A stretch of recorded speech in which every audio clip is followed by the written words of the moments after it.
ser parte de estos encuentros, será por mi condición de profesor, es algo que me entretiene, me parece necesario, porque finalmente del cambio de ideas generalmente uno puede encontrar posiciones operadoras y podemos salir a veces de creencias que tenemos y puedan ser equivocadas. Por eso quería sumarme hoy a la tarde. Les pido perdón por la demora en llegar, pero tuve un problemita con el avión en el momento de salir. Pero quería estar y les agradezco mucho esta invitación y la posibilidad de cerrar este encuentro con ustedes. Escuché y les decía atentamente los debates, las cosas que se dijeron, las cosas que se hablaron sobre las pymes. Escuché la historia que contó nuestra amiga Castro sobre cómo era su pyme, su pequeña y mediana empresa, creada por su abuelo, lo que les costó sostenerla en la familia. La verdad es que es una historia valiosa, definitivamente, porque la pequeña y mediana empresa es la mayor generadora de empleo en la Argentina. El 80% del empleo en la Argentina lo sostiene la pequeña y mediana empresa. Con lo cual, cuidar a la pequeña y mediana empresa es un acto central y hay que cuidarla de muchas formas. Hay que cuidarla con apoyo del Estado, con apoyo crediticio, con políticas activas que incentiven el desarrollo de la pequeña y mediana empresa. Yo creo que el segundo punto, que fue tema de discusión, es la discusión de cómo vemos el país, cómo vemos este tiempo. ¿Es el vaso medio vacío o es el vaso medio lleno?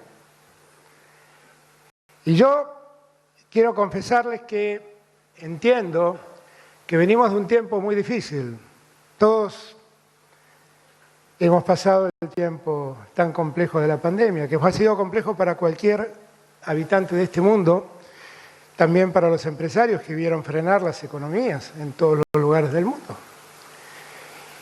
Y en realidad entiendo que en muchos prenda la idea de la decepción, la idea de la desesperanza, esta idea del agobio, de sentir que no tenemos futuro, pero de verdad, ahora vamos a ver, podemos tener y mirar el futuro con mucho optimismo por lo que todos fuimos capaces de hacer.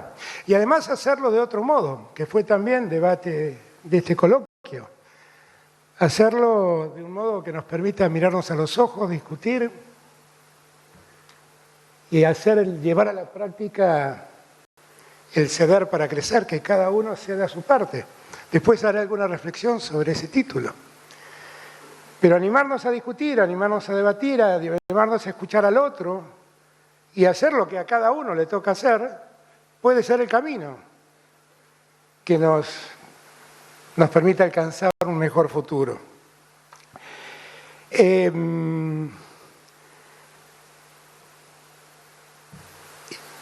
También escuché las reflexiones sobre el hablar mal de la Argentina fuera del país. Y eso también me pareció muy valioso. Eso también me pareció importante. Es una gran reflexión de alguien que, por lo que leí, lleva 30 años fuera de la Argentina. Y claramente lo que él dice es absolutamente cierto. Absolutamente cierto. Nosotros debemos convertirnos en embajadores de nuestra patria, no en detractores de nuestra patria. Porque cuando nosotros maltratamos a nuestra patria, lo único que hacemos es alejar a aquellos que puedan volcar la mirada sobre el país. Y a los únicos que estamos perjudicando es a los argentinos, ¿eh? No perjudicamos a un gobierno, perjudicamos al país todo. Por lo tanto, yo creo que tenemos que animarnos a dar estos debates del modo en que aquí se han dado y a reflexionar juntos porque de verdad nosotros como país somos un país que podría ser modelo en el mundo de resiliencia. Un país que una y otra vez ha sido capaz de levantarse y de recuperarse a los malos momentos. Lamentablemente somos casi expertos en esa materia. Si hacen memoria en campaña, algunos de los debates, yo los cerré recordando aquella canción de Marilena Walsh, La Cigarra, Tantas veces me mataron, tantas veces me morí, sin embargo estoy acá, sin embargo estoy aquí. La realidad es que esa es la historia de los argentinos. Hagan memoria, piénsenla un segundo. Piensen un segundo, no nos vayamos tan lejos, pensemos en el año 30 y en el primer golpe militar. Pensemos la sucesión de gobiernos conservadores, con fraude. Pensemos en la llegada de Perón y su derrocamiento. Todo el odio que hubo entonces, el país partido en dos entre peronismo y antiperonismo. Pensemos en la proscripción del peronismo, pensemos en los momentos dolorosos que nos tocaron vivir en el medio, el plan Conintes, en los golpes de la llamada Revolución Argentina. Pensemos en la ilusión que nos dio el retorno de Perón a la patria y lo frustrante que fue en marzo del 76. Pensemos también en esos años en que Isabel Perón gobernó y de repente el Rodrigazo nos hizo meter en un tembladeral donde no sabíamos para dónde correr. Pensemos en todo el dolor de los años de aquel gobierno militar, pensemos en los muertos, los desaparecidos, los torturados, pensemos en la guerra de Malvinas, en los jóvenes que allí quedaron, en los valientes jóvenes que allí quedaron. Pensemos en que volvió la democracia y una nueva ilusión se puso en nosotros. Ahí nos animamos a hacer un juramento, nunca más. El juramento del nunca más era terminar con la violencia política para siempre. Nos había costado mucho, demasiadas vidas y demasiado dolor. Y en aquel juicio famoso, que Estracera cerró con su acusación con esta frase, que dijo, no voy a ser original, voy a hacer una frase del pueblo argentino y gritó el nunca más. Eso se convirtió en un modelo de convivencia democrática en la Argentina, a pesar de lo cual también sufrimos momentos difíciles. Recordaba el otro día con un amigo que a mí me tocó asumir la Superintendencia de Seguros en el año 1989, julio de 1989, y que ese año la inflación de la Argentina fue del 5.400%. Y nos repusimos. Y vino la convertibilidad y todos sentimos cierta tranquilidad, pero la convertibilidad, que era un plan antiinflacionario, se convirtió en un programa económico, nos privó de la moneda y nos trajo aparejados los problemas que nos trajo. La caída de la industria nacional, la caída de nuestras exportaciones, la falta de competitividad, la pérdida del trabajo. Y así llegamos hasta el día de la Rúa. Y muchos argentinos vieron ahí una nueva esperanza. Y la esperanza se convirtió en el blindaje primero y en diciembre del 2001 después. Muerte, dolor. En una semana tuvimos 5 presidentes.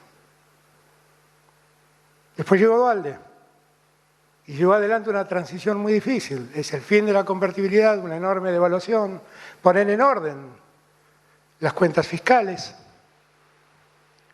Después llegó Néstor, 5 años ininterrumpidos de crecimiento. Después llegó Cristina, asumió en el 2008 la crisis con el campo y explotó Lehman Brothers. Y a partir de allí, la Argentina entró en un sendero de subidas y bajadas. Miramos al PBI y es un zigzag permanente.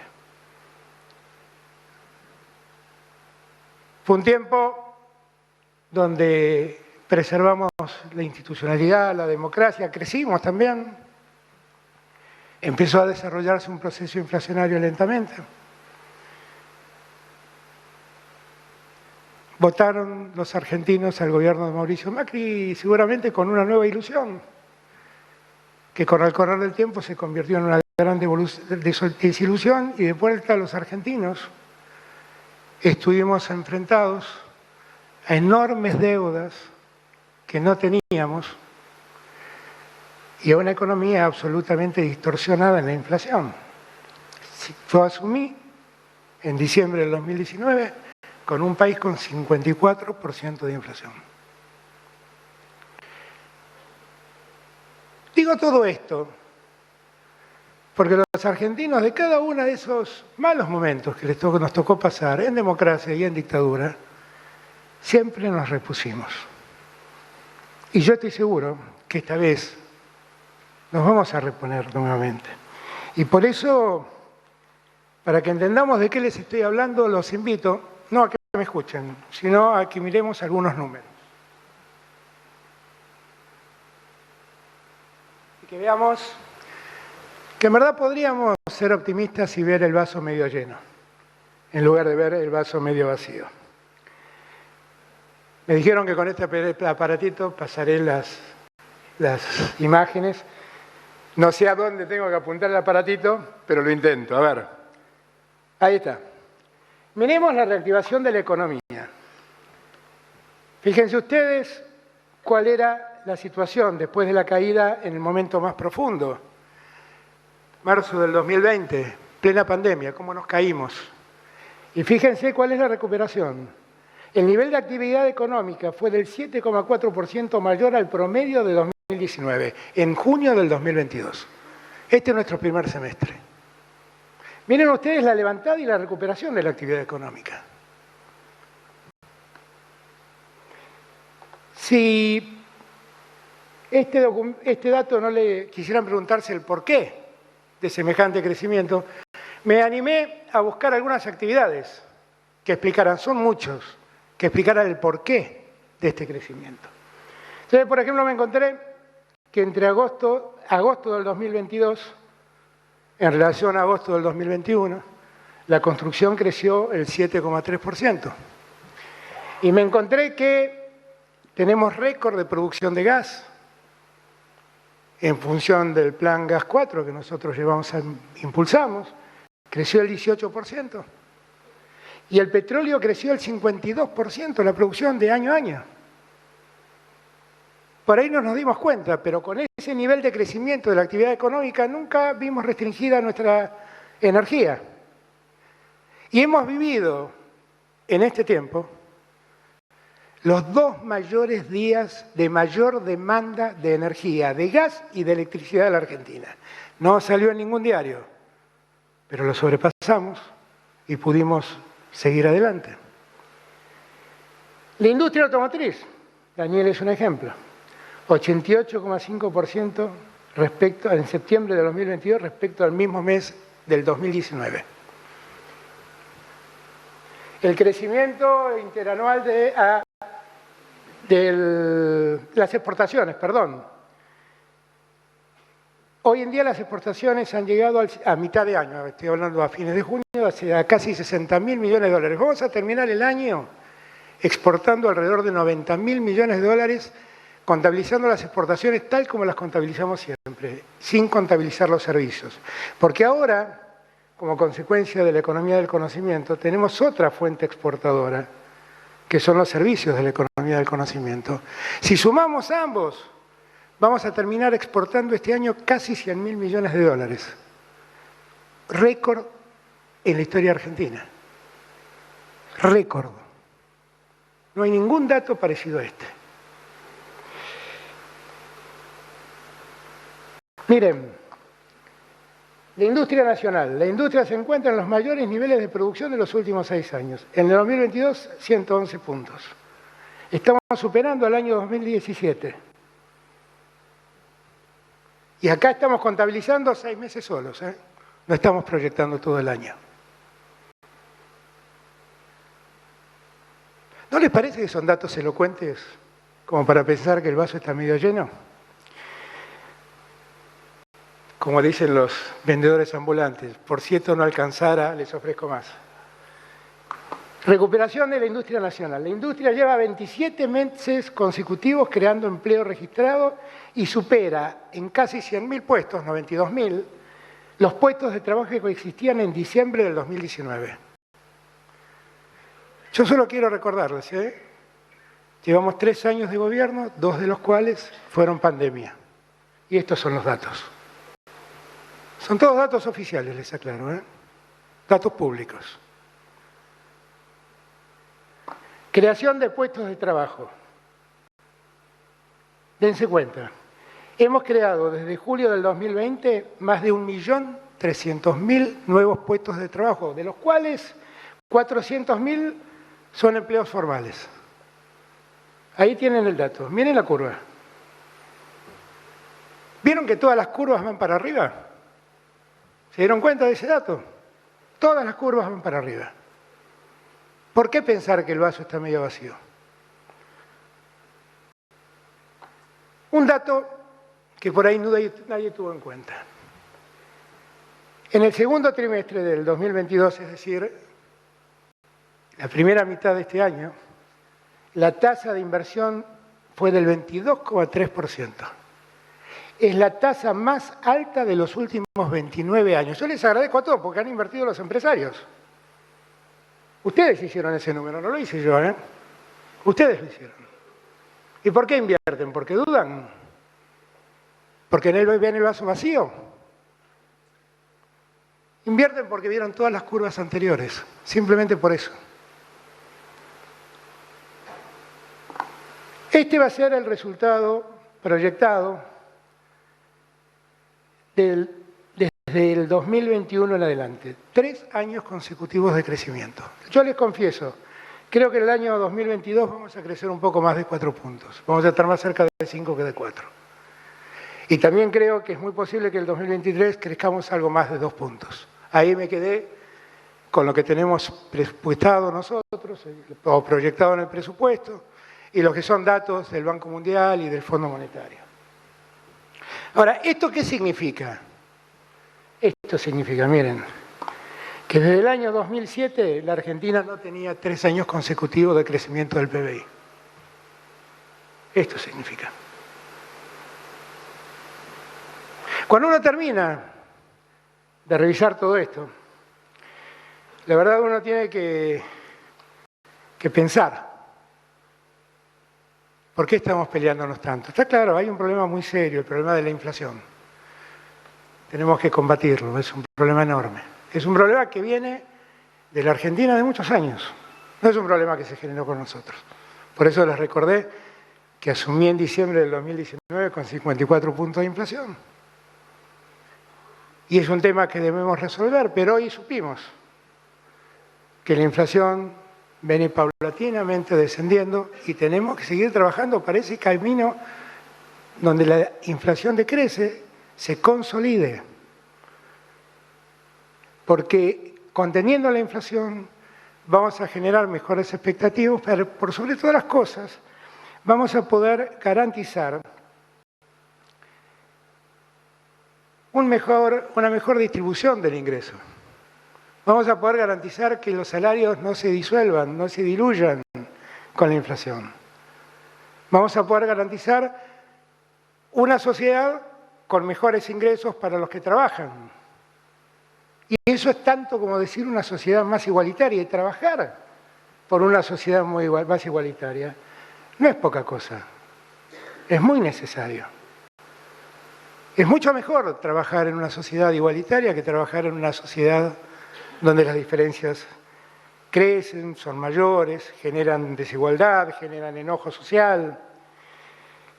Ahora, vivimos un tiempo donde los discursos altisonantes se imponen, donde pareciera ser que uno tiene que decir alguna barbaridad para poder salir en los diarios, que si no la dice, no aparece.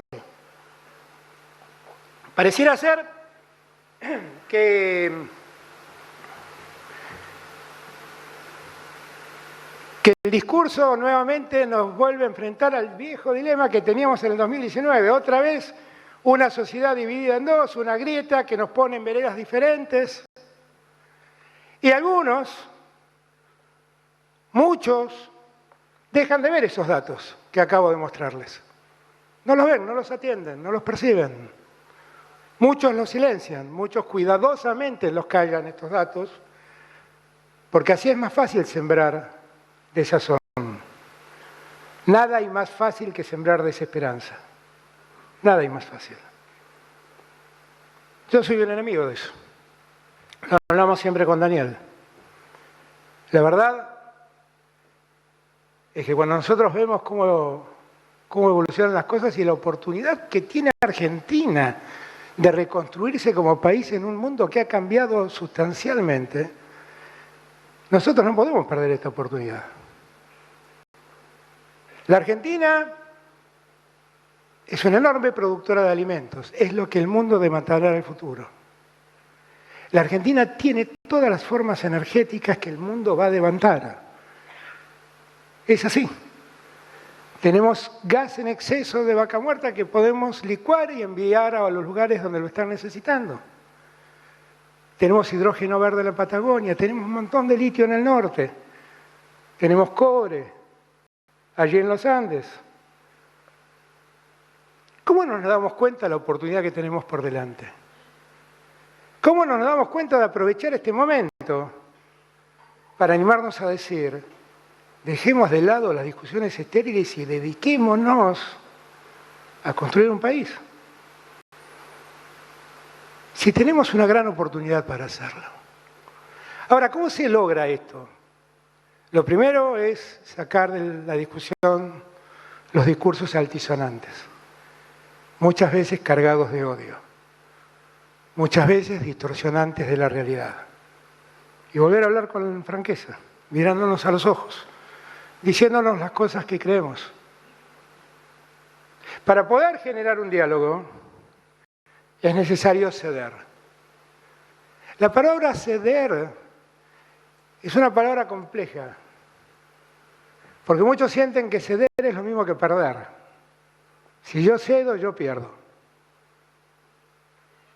En el presente, muchas veces cuando hablamos de la necesidad de respetarnos en la diversidad, en cuestiones de género, yo escucho decir a muchos, bueno, nosotros tenemos que ser tolerantes. Yo detesto la palabra tolerancia.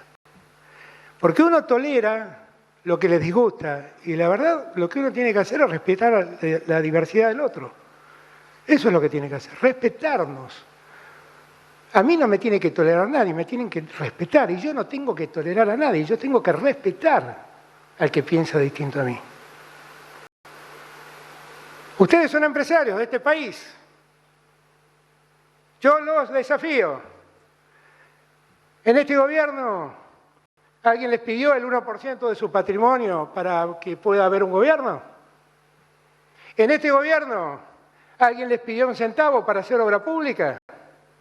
En este gobierno, que tiene 3.500 obras públicas en ejecución, entregó 65.000 viviendas, está construyendo 140.000 viviendas, ¿alguien les pidió algo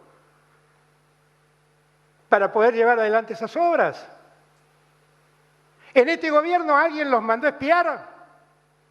¿En este gobierno alguien llamó a un juez para que ustedes los persigan? ¿En este gobierno alguien usó la AFIP para que se metan en las empresas de aquellos que nos critican? Yo los desafío porque la respuesta de ustedes siempre va a ser no. Y la verdad es que es un enorme valor de la calidad institucional. Y tantas veces en estos coloquios se habló de la calidad institucional, ¿por qué no tienen en cuenta todo esto? ¿Por qué no tienen en cuenta que ya no hay más espías, ya no hay más operadores judiciales, ya no se persigue a nadie con los organismos del Estado? ¿Por qué no tienen en cuenta todo esto? El resultado de todo eso son esas curvas. Son esas curvas. Así como no me gusta la palabra tolerancia, la palabra ceder me encanta. Porque además me tomé el trabajo de ver qué dice la Real Academia sobre la palabra ceder. Y ceder no es entregar, no es perder. Ceder, según su definición, es suavizar, no resistirse, volverse más gentil y compasivo. Si lo pensamos desde esta definición, desde esta etimología, podemos replantearnos el lema de este encuentro.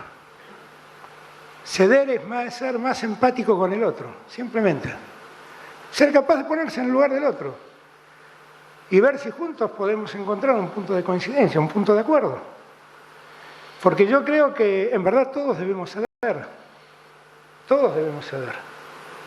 Todos debemos ser más comprensivos. Y si nos animamos de una vez por todas a enfrentar el diálogo con sensatez, con sinceridad, con franqueza, con transparencia, las posibilidades de que nos vaya bien van a ser muchas. En este encuentro también, leí en los diarios, según el diario, porque según leía el diario, las mismas palabras querían decir una cosa u otra. Conozco a Daniel Herrero hace mucho tiempo, así que sé en qué sentido las dijo. Daniel contó la tradición japonesa de reconstruir los jarrones que se quiebran.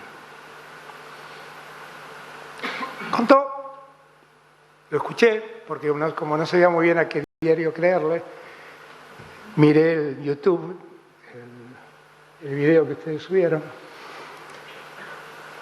Contó la historia, la tradición japonesa, de que cuando un jarrón se rompe, lo reconstruyen cuidadosamente y nadie intenta ocultar aquellos lugares donde los pedazos quebrados vuelven a unirse.